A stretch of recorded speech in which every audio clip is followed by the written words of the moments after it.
technique is actually tying the knots and getting the ropes correctly orientated. And we can obviously very safely practice that on the dummy cow. So the first thing we need is an assistant. The assistant is going to help us to pass the ropes from one side to the other of the cow. So what I've got is a long nylon rope. And I'm going to pass the short end of the rope over the neck of the cow and ask the assistant to pass it back underneath the neck of the cow.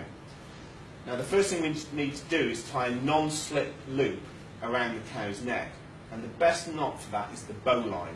And this is actually one of the more difficult parts of this technique, is making sure you can tie the bowline, because the bowline isn't a particularly easy knot to tie. First thing we need to do to tie a bowline is to make a loop in the rope.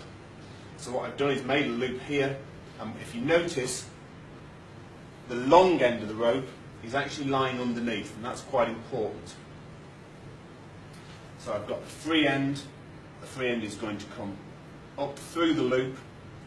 It's going to go round the end which is attached to the long end. So we're going to go round, and then we're going to go back through the loop.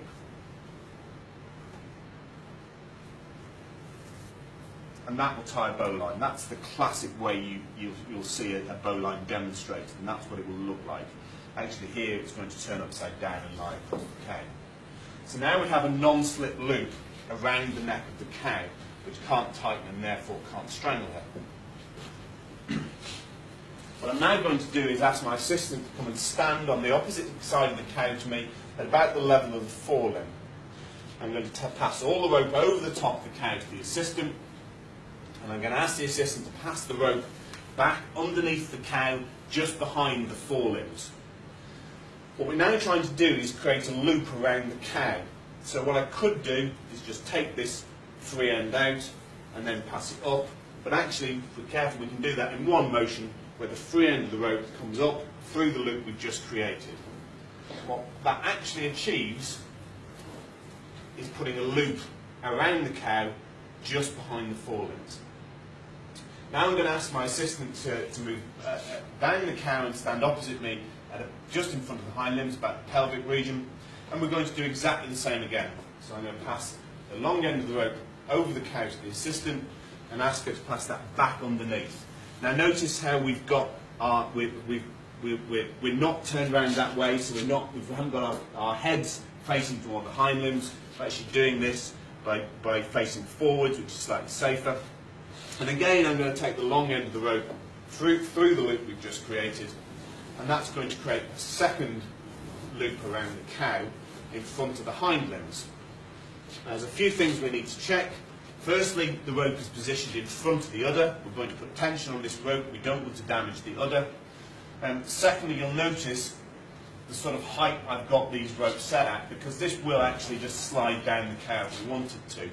It doesn't actually make much difference. I find it slightly easier to have the loops crossing at about this sort of level. Now the last thing we're going to do before we try and cast the cow is we're going to take all the slack out.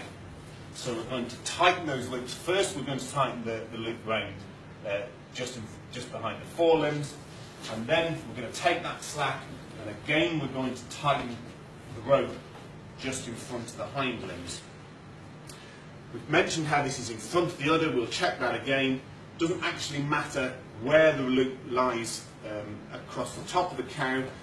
This model cow isn't strictly anatomically correct. Sometimes this will lie in front of the pin bones, sometimes it will lie behind the pin bones. It doesn't really matter.